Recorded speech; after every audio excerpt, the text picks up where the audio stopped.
Ensinar aos estudantes pontevedreses a distinguir os abusos e conductas que reflicten sinais de alarma da violencia machista.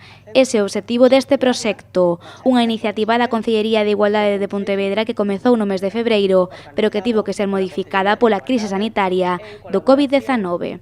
Este proxecto eran sobre unhas clases, unhas tutorías que se ian a dar nos centros de secundaria, así como centros de FP, que se iniciaron en algúns institutos no mes de febreiro, pero que tiveron que suspenderse por razón do COVID.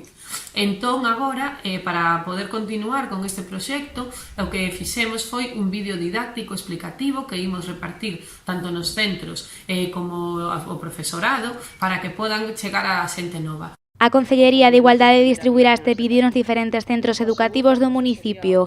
Nela hai unha escaleira onde se van explicando os diferentes grados da violencia machista, dende un abuso ambiental, pasando por chantaxes emocionais, abusos psicolóxicos ou ameazas e rematando co emprego da violencia física. Primeiro tramo, poder controlar as mensaxes do móvil ou do WhatsApp, ata o último que xa é unha violencia física, pasando por moitos tramos de violencias verbais, de acoso, de posesión.